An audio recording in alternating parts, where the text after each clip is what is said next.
Well, shalom, my friends, and welcome to our Bible study on the book of Genesis. Today we're going to be in chapter 45 of Genesis. We're kind of nearing the end of Genesis. What would that be, like 5 or 6 more videos that we need to make before the end?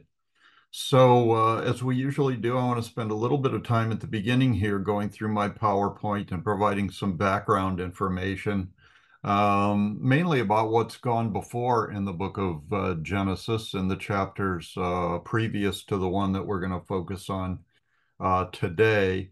I always make an invitation at this point in the video for those of you who have already seen the background material over and over again and pretty much know what's in here. There's actually no new material today. I just invite you to fast forward until you come to the Bible software material and wait there for us as we catch up with you and then join us for the rest of the video. For those of you who would like to just delve into the background material, we will begin that now. I have been advertising my most recent book. It's called Nazarene Essene Theology. It's basically a systematic theology of the Old and New Testaments with special reference to the Dead Sea Scrolls and the people who wrote them and kind of collected them and preserved them so that they could be discovered in our generation. That's the Essenes. And then there was a branch group of the Essenes called the Nazarenes. And I believe that the names of those two groups or sects or denominations of biblical era Judaism are drawn from Isaiah 11:1 and following, because the term netzer, which is a branch off of a tree that has been cut down with only a stump remaining, is the root, three-letter root of the name Nazarene. Uh, and it's also a messianic reference there. The Essenes, I think, are also referenced in 11:1 because Isaiah 11:1 is a prophecy of regarding King David and how his father's name was Yisai, uh, which I believe is the kind of the root word of the Essenes, the Yisaim. That's a Hebrew term. Most biblical scholars look to the Greek of the Old and New Testaments and think it means something like the Holy Ones. I think it's Osaim, whatever. Anyway, I've actually written a book about the sect of the Nazarenes. It's the first book that I wrote, and it's called Yeshua, He Will Be Called a Nazarene. Yeshua is the Hebrew name for Jesus. So this is a systematic theology of the whole Bible, kind of oriented around these related sects, the Nazarene and the Essenes. And the reason I'm recommending it in this video series is because there is a lot of information about the book of Genesis, a lot of commentary on Genesis, a lot of interpretive material there. So if you're interested in the book of Genesis, this would be a good book for you to get a hold of. All my books are available on Amazon. I would encourage you to go there for any purchases. We've also been using a series of charts. I think this is the fifth one. It's like I have to look every time. It's the fifth one in the series, and it's regarding the age of promise, the fourth dispensation or period era of stewardship that God places on mankind, and the expectations that he has of them. And this one especially focuses on the promises of God. Some of those promises are very specific, some are individual, some are kind of universal and regard all of mankind. This one is regarding the promises that were made to the patriarchs that impact the whole wide world of people, every generation of people. So here we have the first three generations of the patriarchs. We have Avram, whose name was changed by God to Avraham, the father of many nations. We have Yitzhak, Abraham's son. And then the third generation is Yaakov, whose name was changed by God to Israel. And he is going to be the patriarch of the nation that would be called by that name, Israel. Jacob had 12 sons, and they are listed here in the fourth generation list of the sons. Reuben was the firstborn. Yaakov actually had four women who bore children to him. Two were his, I never know what to call them, first level wives. Two were the servant girls of those wives, who were kind of second level wives. They all bore him children. And we will look at the breakdown of, which wife bore which child. But you may notice this red ribbon of salvation that runs through all three of the first generations of the patriarchs and then through the tribe of Judah. The red ribbon is indicative of redemption, salvation, the Messiah. And the fact that it runs through the tribe of Judah tells us that the Messiah, Yeshua, Jesus, came from the tribe of Judah. Levi, on the other hand, was the tribe that produced the priests of Israel in later generations, and also, what would you call it? Their associates, the workers in the tabernacle and temple, and so forth. God makes promises in every generation, in every dispensation or period of stewardship. So don't get the idea that this is the only era of biblical history where God makes promises. He makes promises in all the dispensation, including the ones that the one that we live in, the age of grace, specifically the church age. We also have this map of the early travels of Abraham, the red arrow, probably the most probable path that he took. The dotted lines show a possible alternative path. And he traveled along the Euphrates River until he came to a place called Haran. Here it is. And there the extended family settled for a while. His father, Terah, and then Abraham and his two brothers. Actually, one of the brothers had already passed away, so Abraham and his brother. And then Abraham and his wife, Sarah, and their nephew, Lot, left and probably traveled along this route down to the Promised Land. This is the modern day state of Israel. But the modern day state of Israel is only a small portion of the Promised Land. In these two Bible verses, one from Genesis 13 and one from Genesis 15, the boundaries, the extent of the Promised Land is given.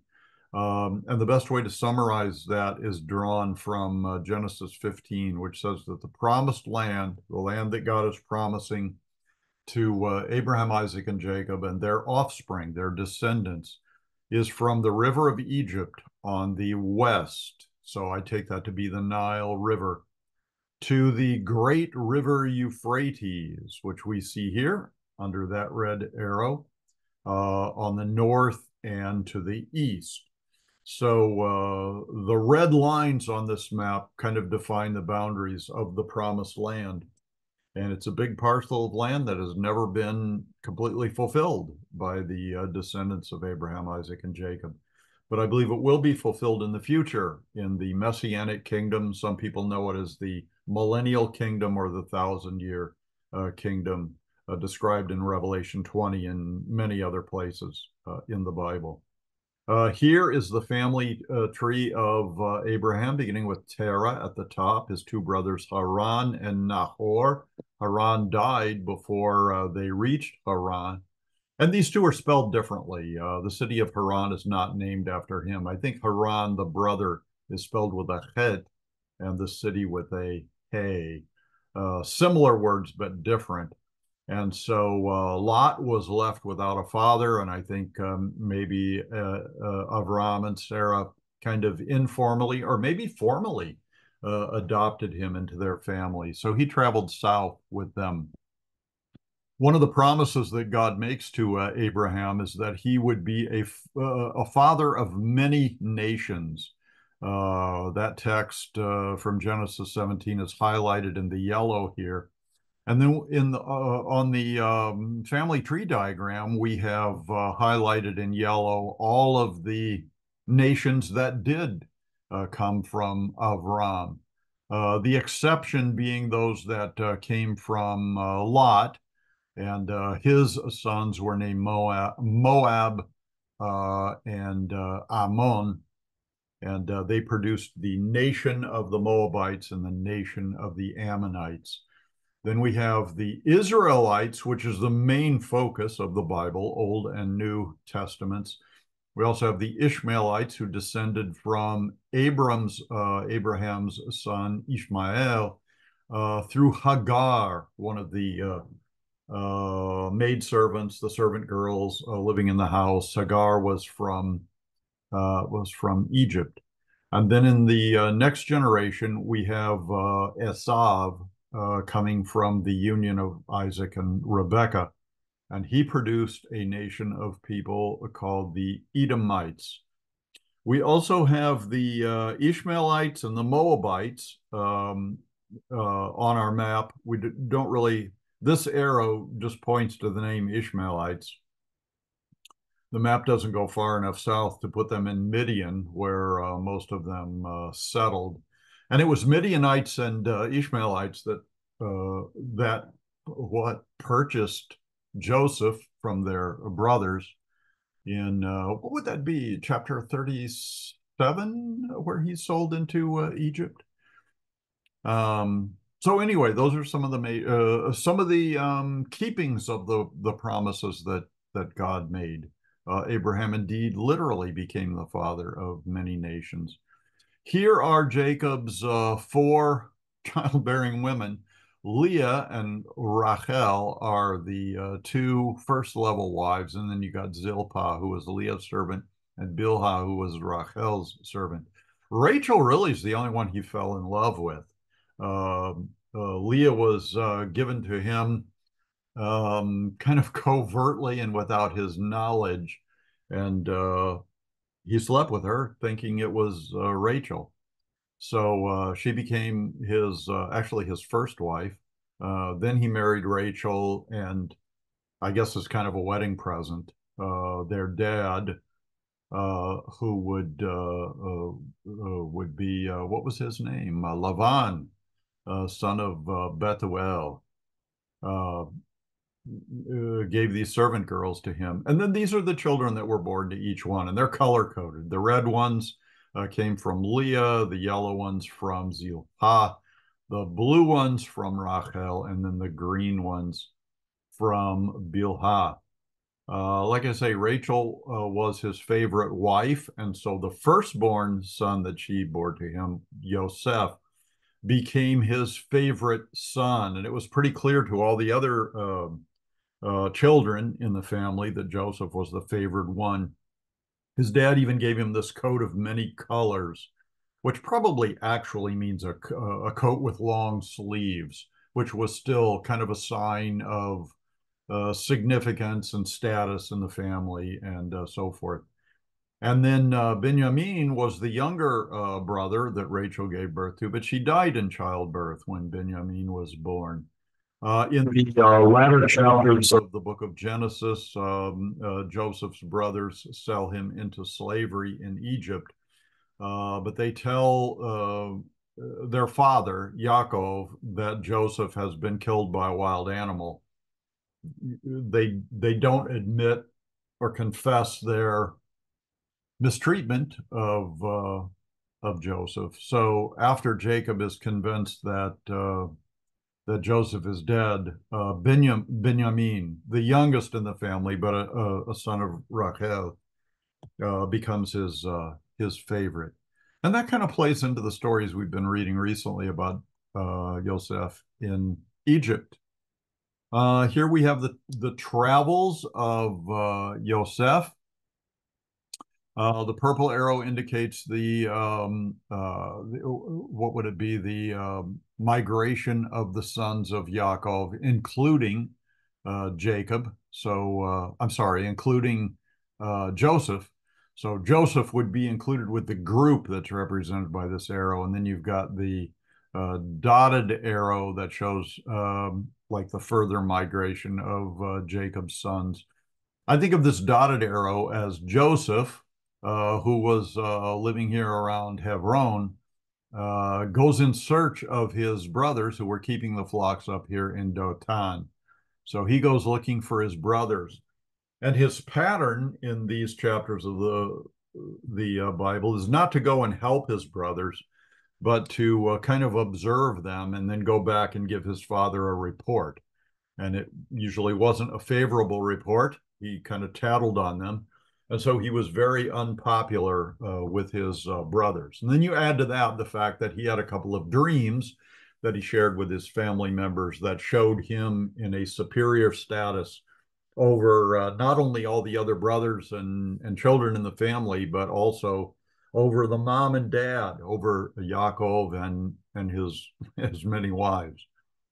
So from Dothan, they sell Yaakov into slavery to some Ishmaelites who lived in Midian. I think they paid. I think they were paid 20 pieces of silver for him, and so he goes down to Egypt, and that's where we pick up the story today with Joseph in Egypt. There's a great famine in the land. Actually, Joseph had some dreams while he was in Egypt, and one of those dreams involved a 7-year period of time where there would be an abundant harvest, good weather in Egypt and the surrounding area. So 7 years of plenty, followed by 7 years of drought and famine and just an inability to produce enough crops to make the populations of really the region that's depicted on this map and probably beyond to keep them all alive. So the Pharaoh has that dream, and Joseph interprets it and then gives the Pharaoh advice about how to reckon with those 7 years of famine. And the idea was that during the 7 years of prosperity, the Egyptians should harvest their fields and give a percentage of that to the government of Egypt, which under that government was under the control of Joseph. He was, you might call him the prime minister or something like that, but ultimately Pharaoh was his boss. But he and Joseph and the Pharaoh seemed to get along very well. Now, one of the things that I like to mention about Joseph is that in many ways, many of the events in his life are very similar to the events in the life of Yeshua, the Messiah. So he's kind of a type of the Messiah, suffering at the hands of his brothers, betrayed by them into slavery. Kind of a lot of similarities that we have pointed out along the way, and will continue to do so in our study for today. So that is it, and we will now turn to our text and take up our verse-by-verse study. The English Bible we'll be using today is the New King James Version with all these Strong's lexical aids, which I just love. We've also got the Hebrew Old Testament. This is the biblical Biblia Hebraica Stuttgartensia, the BHS, which also has a lot of study aids and stuff like that. We see that material in the bottom panel at the bottom of the screen down there in the information window. We've got a Greek translation of the Old Testament called the Septuagint, the LXX. And then I have Dake's, Finest Dake's study Bible notes, commentary from his annotated reference Bible. So that's the material we can use today and draw on. We'll go to the first verse of Genesis 45. Then Yosef could not restrain himself before all those who stood by him, and he cried out, "Make everyone go out from me." So no one stood with him while Yosef made himself known to his brothers. Now, a little bit of background that we didn't cover. We alluded to it in the background material, PowerPoint material. Joseph has been sold by his brothers into slavery in Egypt, and they assume that he's dead. And but he's not, and he has actually risen to a position of great power and influence in Egypt. Um, he is going to have two sessions of dealings with his brothers when the famine starts to hit, and they have to go down to Egypt to get food because everybody in the surrounding area has heard that Egypt has a lot of grain stored up, so the people can go to Egypt and buy some food so they can survive during the terrible famine that they are experiencing. So on the first trip, Joseph's brothers go down there. They meet with Joseph, but they don't know that it's Joseph.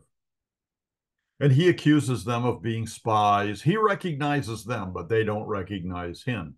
He accuses them of being spies. He takes their money that they came to use to buy food and he puts it back in their sacks. So they feel all guilty about that. He insists that on their next trip down there, they bring their brother Benjamin with them because Joseph probably wants to see him. He's his flesh and blood brother, but also to test them in a number of ways. And in a few minutes here, we'll look at Dake's commentary about the 12 tests that Joseph gave his brothers. So they meet with him twice. On both occasions, they get themselves into trouble by things they say to him that they reveal to him, not suspecting that Joseph will be testing them, not suspecting that he's their brother. And so they get themselves into trouble. Some of them spend some time in prison because of that. Shimon had to stay in prison however long it took the brothers of Yosef to return for their second trip to Israel with Benjamin in tow. And in the last chapter, it emphasized that Joseph recognized his brothers, but his brothers did not recognize them. And that brings us to the first verse here, where it says Joseph could not restrain himself. Afek is the Hebrew root for that, which means to control himself. It's a very emotional experience for him, knowing that he's seeing and talking to and making dealings with his brothers. But I think, by God's guidance and direction, he has up until now withheld his identity from his brothers. But now it's such an emotional thing to him. And I think probably the time is right in God's plan for the family for Joseph to make himself known. And so he does that. And when it says he cried out, "Make everyone go out from me," that does not include the brothers. The brothers remain with him, but all of Joseph's entourage, the Egyptians who have been serving him and are, his helpers, his representatives, whatever you want to call them. Joseph makes them all go away. So the only people left there in the room are Joseph and his brothers. And then verse 2, he wept aloud, and the Egyptians in the house of Pharaoh heard it. So I don't know exactly where the palace of Pharaoh is located. Joseph is probably in close proximity to it, if not in, some room in the palace itself. But Joseph weeps so loudly that he can be heard outside this room and, maybe across some real estate to the location where Pharaoh was. So all the Egyptians know that Joseph is weeping aloud. And I assume they can tell that it's not weeping because he's in some kind of trouble with his brothers, but because it's such an emotional event for him. Let's do pause right here and go back to these 12 tests which Joseph gave his brothers. So again, there have been two times of meeting where Joseph meets with his brothers. And he makes all these accusations, and he asserts all these conditions that his brothers are going to have to meet because he's such a powerful guy. And Dake considers these tests, and I agree with him. So these are 12 tests which Joseph gave his brothers. Number one, making himself a stranger to them, accusing them of being spies. So that took place quite a few chapters ago in chapter 42. Yeah, that was probably the first time. He threatens to keep 9 of them in prison until the other one brought Benjamin. It didn't turn out that way, but he did threaten it. So this was a test that he gave them. He put all 10 brothers in jail for 3 days so that his servants could listen to their conversations and get information concerning his home and the events of the past 22 years that he's been gone. 22 years. He was 17 when he came to Egypt, and he was 30 when he left. So I'm not sure what the 22 years are. Um, yeah. What should it be, like 13 years that they've been apart? And to know their true attitude now toward concerning Jacob and Rachel's children. Maybe the 22 years include the time that they were together in the land of Canaan, in the promised land. Not sure what the reference to 22 years is. But Dake thinks that's why they were in prison for 3 days, so his servants could listen to them and get some info, get some intelligence data from them. I don't think the scripture reveals that idea, but it may have happened.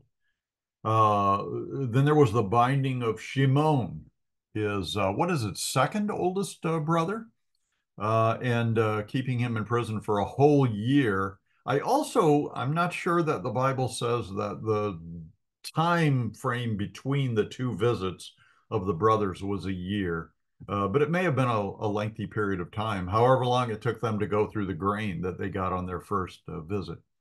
Punishing him for his cruelty and perhaps being the leader of a plot against him. Now, remember that Shimon was one of the brothers, the other was Levi, that put a whole city, the city of Shechem, to death, massacred them for one resident's mistreatment of their sister Diana.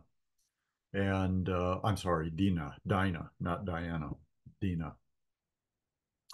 And also in Jacob's blessing of his 12 sons, one of the things he says is that Shimon and Levi are brothers, instruments of cruelty in their dwelling place. So not only did they mistreat and massacre and murder the citizens of the city of Shechem, but then they sell their own brother into captivity in Egypt. So they are cruel. And Dake is suggesting that this year in prison for Shimon was because of that. Levi's not mentioned here. Shimon was the only one that was kept in prison for that time. He put money in their sacks so as to test their honesty and see if they were as covetous as they were when they sold him. I've heard occasions where like somebody will leave a dollar bill or maybe a $20 bill or $100 bill, like laying on the sidewalk. And then he goes into hiding and he watches the people. And, he watches the people to see if they'll pick it up. And if they do pick it up, what they do with it. Like asking, I mean, they know it's not their money. So do they ask other people? Do they try to find the owner of it? Kind of testing their honesty. And Dake is suggesting that Yosef was testing the honesty of his brothers to see if they would bring that money back. And they do. So they pass that test. Giving them hospitality to make them feel keenly his disappointment in them when they were accused of robbery after such good treatment. This hospitality takes place on the second journey that his brothers make. Joseph invites them into his own home, prepares a banquet for them, treats them really well, and then makes sure their money is put back in their bags. What? creating an occasion so Joseph can accuse them of robbery. And that involved the chalice by which Joseph allegedly practiced divination and so forth. So he can accuse them of stealing stuff. They didn't. He intentionally put those items there. Uh, but it might just be to be good to them, to kind of kill them with kindness and see their reaction when they're accused of returning bad treatment for good. He gives Benjamin a meal 5 times bigger than the others to see if they would hate and be jealous of another of Rachel's children. This is an interesting one because I think Joseph is pretty much convinced. The Bible convinces us that his brothers hated him because he was his father's favorite.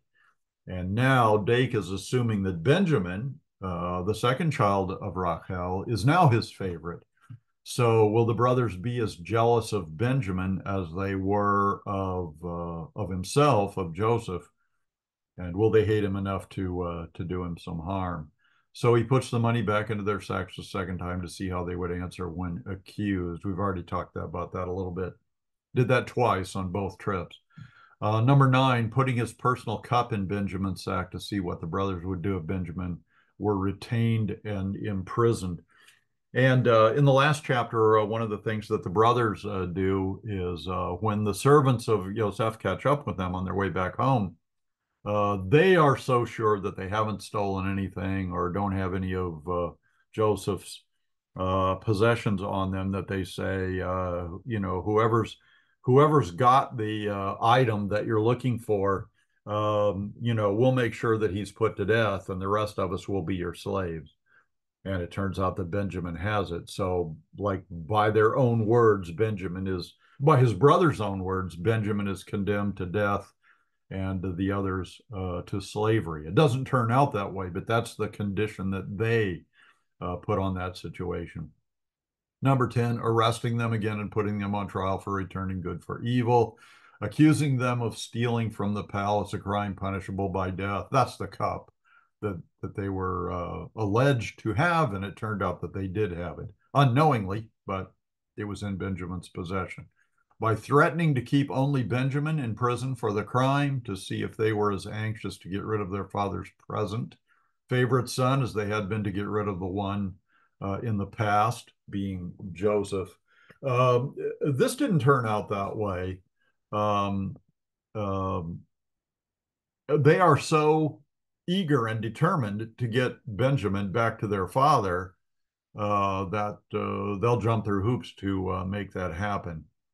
So, yeah, those are the 12 things that Dake says were the tests. And now Joseph, he's having kind of an emotional crisis. He wants to reveal himself to them, and he does.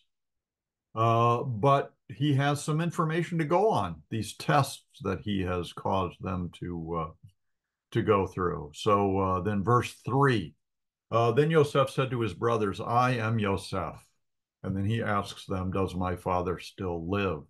But his brothers could not answer him, for they were dismayed in his presence. Bahal means to be terrified, or hasten, to be dismayed. Hasten is not a good definition. The word does mean hasten, but not in this context. So it's to be terrified, to be very fearful. And verse 4, and Yosef said to his brothers, please come near to me. So they came near. Then he said, I am Yosef, your brother, whom you sold into Egypt. So this kind of proves that he is Joseph. Again, they don't recognize him by his looks or by his voice or anything like that. He's probably changed a lot in the 13 years that he has been out of their presence. He's probably dressed like an Egyptian. He's probably walking like an Egyptian, if you know that old song. So they don't recognize him physically, but he knows that he's been sold into slavery, and they had been keeping that a secret from everyone. So that's pretty clear evidence that he actually is Joseph. But now he says to them, do not therefore be grieved or angry with yourselves because you sold me here, for God sent me before you to preserve life. Now, that's quite a statement. I mean, Joseph has to have, in the natural man, he has to have a lot of hard feelings, maybe a desire to get even with them, to punish them for their sins against himself. But what he tells them here is not to be grieved or angry with yourselves because you sold me here, which was evil, which was evil. It definitely was a sin. Their attitude towards him and their treatment of him was definitely wrong and sinful. But Joseph is looking at this situation in a different way. I think Joseph is looking at the situation of his brothers betraying him and selling him into slavery as just a opportunity for God to get Joseph to Egypt where he wanted him, where God wanted him. And the reason for that is because God knew that the 7 years of plenty and the 7 years of famine were coming down the road. And he knew that Joseph was the one who um, could not only save Egypt, but also Canaan and the surrounding area during that time of famine. So God uses the evil of Joseph's brothers to get Joseph where God wants him. And Joseph realizes that. He realizes that God is guiding and directing his life, and that the reason he is in Egypt is not solely because his brothers were evil and wanted to do him harm, but because God had a plan for him to be there. And I think that plan was probably revealed to him. And Joseph embraces it. And he says, the reason I'm here is because of God's foreknowledge and his care and concern for this part of the world, preservation of life, and so forth. So, quite a character trait for Yosef. Verse 6, for these 2 years have the famine has been in the land. So the famine has hit for 2 years. Dake says, it's a year between the two journeys. That's probably about right. And he says, because there are 7 total years, he says there are still 5 years in which there will be neither plowing nor harvesting because of the weather conditions, I'm sure, lack of water and so forth. And in a desert region, 7 years of famine, of drought, is devastating. And God sent me before you to preserve a posterity for you in the earth and to save your lives by a great deliverance. Now, we might ask the question, what great deliverance is Joseph talking about? I think the obvious answer is the great deliverance is the fact that God has placed him there to manage what little food is going to be available for these 7 years of famine. And it will be sufficient to keep Egypt and the surrounding area alive. But that stewardship has to be carried out by Joseph. So the deliverance will be that Egypt and the surrounding area, including the Promised Land, will survive the famine. That will be the deliverance, the survival of the drought and famine. But I think we could also project that he may be talking about a future deliverance, which would actually come 4 generations down the road, about 215 years into the future, and that will be the Exodus. So we're going to learn in this chapter that the whole family of the Israelites, Abraham, Isaac, and Jacob, they're all going to go down to Egypt and live in Goshen for the 4 generations for 215 years. Most people say that the Israelites spent 400 years in Egypt, but that doesn't work out in the chronology. The 400 years or the 430 years are the entire period of time from the time that God gave the Abrahamic covenant to Abraham, which is the beginning of his life and ministry with God. Um, so it includes the time in Canaan, which is 4 generations we've already seen. And then there will be 4 generations of Israelites who live in Egypt until the time of the Exodus. If you're interested in that chronology, it's drawn from Galatians 3, Galatians chapter 3, where Paul says that 430 years after the Abrahamic covenant came the Exodus and the new covenant. So those covenants are 430 years apart. And so we know that only half of that time was spent in Egypt. Verse 8, so now it was not you who sent me here, but God. Now, on the surface, that seems like a false statement. I mean, we've read the earlier chapters. We know it was his brothers who sent him here. But what Joseph is saying is the real force behind your sending me here into Egypt was not you, but it was God. It was God working out his plan to save our family and the surrounding region during these years of famine. So you could say that God even caused his brothers to hate him and to sell him into slavery. But the Bible says God tempts no one. And that would be a temptation or a causing of someone, like beyond their control, to commit sin. And God doesn't do that. So I think what the Bible is telling us that God knew the brothers of Joseph intimately, and they because he can predict, he can foretell the future. He knew they would sell him into slavery, and that was the opportunity that God needed to get his man where God wanted him, and that was Egypt. So yes, they did sell him there, but from Joseph's perspective, it was ultimately God who wanted Joseph to be in Egypt and got him there. And again, Joseph embraces that.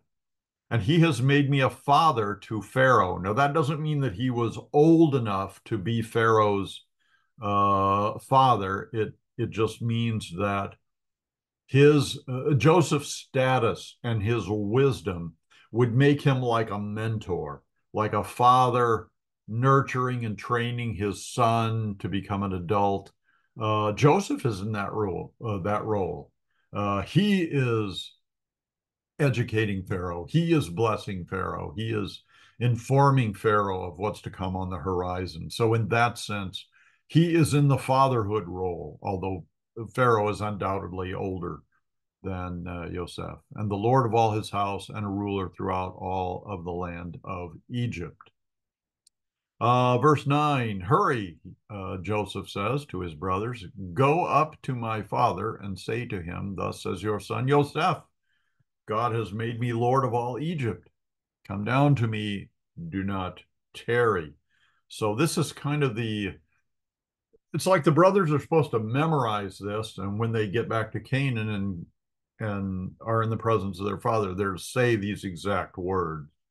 You shall dwell in the quote goes on, you shall dwell in the land of Goshen, and you shall be near to me, you and your children and your children's children, your flocks, your herds, and all that you have. I should have pointed out on our PowerPoint the map that we have of this region. So I can show you where what happened here. I don't know what happened here. Let me try getting my PowerPoint back there. Well, it's not going to let me put my PowerPoint. Um, maybe I'll try it a little bit later, and I'll see if I can show you where Goshen is. It's up by the Nile River Delta. It's to the east of the Nile River Delta. Let me give one more try here and see if I can do this. No, it's still not wanting to do that. So I won't mess up the video by trying to show you where Goshen is. Um, you shall dwell in the land of Goshen. You shall be near to me, you and your children, and your children's children, your flocks and your herds, and all that you have. There I will provide for you, lest you and your household and all that you have come to poverty, for there are still 5 years of famine. So Joseph is connecting the remaining 5 years with the expected poverty that will result not only for the family of the Israelites, but also for everybody in the surrounding area. Their immediate concern probably is starving to death during the coming 5 years, but also they're going to find themselves in poverty. And I mean, mainly because it was an agricultural society, and the only way you could make money was to, sell your crops, unless you were a unless you were a what a like a shepherd or someone who kept livestock. But if your livestock can't eat either, then you can't make a living off of them. So poverty would undoubtedly result.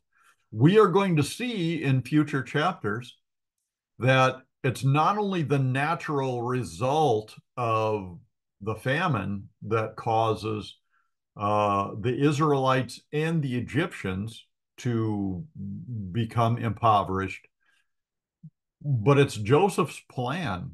It's Joseph's plan. Um, I mean, he is going to take all their money for food, then he's going to take all their possessions for food, then he's going to take their very lives and make them servants to Pharaoh for food. So, I mean, you could say that it was the famine that caused the Israelites to be poor and enslaved. You could say that it's the brutality of the coming Pharaoh, the one 4 generations down the road, that his brutality would make them poor and impoverished just because he wanted them to be that way. But it's ultimately Joseph who takes everything they have and are and submits it to slavery to Pharaoh. Interesting stuff. We'll talk more about it when we get to that chapter. Verse 12, and behold, your eyes and the eyes of my brother Benjamin see that it is my mouth that speaks to you. So part of the message that they're supposed to bring to Jacob is their own testimony that they have seen Yaakov, Jacob, Israel, with their own eyes, and they've heard his voice, and they can testify, bear witness that it really is Joseph that is sending them with this message. So you shall tell my father of all my glory in Egypt and all that you have seen, and you shall hurry and bring my father down here. Then he fell on his brother Benjamin's neck, and he wept, and Benjamin wept on his neck. So these two are brothers of the same mom. Their mom has been gone. Benjamin has never known her, except on the day of his birth. That's as close as he's ever gotten to his mom. So they're both sharing the tragic situation that neither one of them has ever known that Benjamin has never known his birth mom, and Yosef has been deprived of her presence all those years. Moreover, he kissed all his brothers and wept over them, and after that, his brothers talked with him. This is one of those places where I wish the scriptures told us what they talked about, because going back to that 12 tests that Yosef did for his brothers, they may have talked about those tests. May have been an opportunity for his brothers to say, oh, now that we know it's you, we've got some sins to confess to you and things like that. But we don't know what the conversation was like. Now, the report of it, this conversation, this revelation, by Yosef to his brothers of his identity was heard in Pharaoh's house, saying, Joseph's brothers have come. So it pleased Pharaoh and his servants well. This is a good Pharaoh, treating Joseph very well, Joseph treating him well, and bringing a blessing upon the country and regime of this Pharaoh. Pharaoh said to Yosef, say to your brothers, do this, load your animals and depart and go to the land of Canaan. So that would just be the donkeys, that they brought with them. Bring your father and your households and come to me, and I will give you the best of the land of Egypt, and you shall eat the fat of the land. Let me see if I can get my PowerPoint. No, my PowerPoint just went. Let me try this one. I probably shouldn't do this. It might wreck the video, but here's a PowerPoint. Let me go to full screen. Um, okay, let's look at the other map here. Here is the land of Goshen. So here's Egypt. Joseph, is living around here wherever the Pharaoh was. Avaris is the city where our map says he was. But this is the Nile River, and this is the delta. So the main river itself breaks up into these little tributaries and stuff like that and flows into the Mediterranean Sea.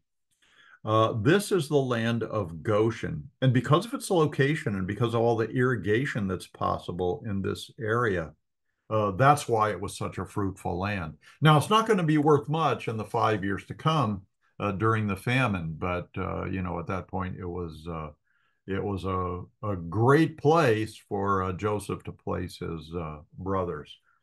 You will eat the fat of the land. Eventually, they will. As soon as the 5 years are passed and God begins blessing that region of the earth, it will be a very prosperous area. Verse 19, now you are commanded, do this, take carts out of the land of Egypt for your little ones and your wives and bring your father and come. Where's the word carts here? I need to get verse 19 up. Let me pull it up this way. Where's carts? It's right here. Agal is the root word. Agalot is just the feminine plural of agal rather. And an agal is a cart. It's probably like a wooden cart with wooden wheels. Um, but in the previous two trips, Joseph's brothers have come to Egypt with empty sacks of grain. Now they're loaded down a little bit more on the journey home because their sacks are full, but they're not moving a lot of stuff. They're not moving households. They just came to buy food. Now Joseph wants them, and Pharaoh wants them to go to the land of Canaan and take all their possessions. Now, because the family of Abraham, Yitzhak, and Yaakov are shepherds, they live in tents, they move around from place to place. So they're not going to be leaving permanent housing behind. They'll bring their tents with them. And that's very convenient for them when they have to kind of pull up stakes in the land where they have been dwelling and move move a long way away to a foreign country and take up housekeeping there. They can just, pack up their tents and bring them with them and then set them up in Egypt and they'll be good to go. So take these carts out of the land of Egypt for your little ones and bring your father and come. Also, do not be concerned about your goods, for the best of all the land of Egypt is yours. So travel light, even with the carts.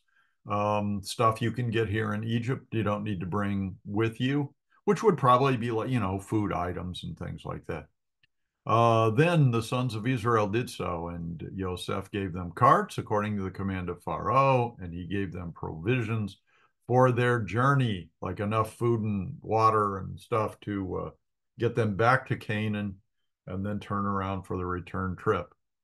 He gave to all of them each man changes of garments, but to Benjamin he gave 300 pieces of silver and 5 changes of garments. So Benjamin gets a lot more stuff. This sounds like another test, favoring Benjamin by giving him all that silver and more clothes than any of the other brothers. Maybe to see if he can bring out the jealousy and hatred of his brothers. And he sent to his father these things: 10 donkeys loaded with good things of Egypt, and 10 female donkeys loaded with grain, bread and food for his father, and bread and food for his father for the journey, the return trip to Egypt, which will be Yaakov's first trip.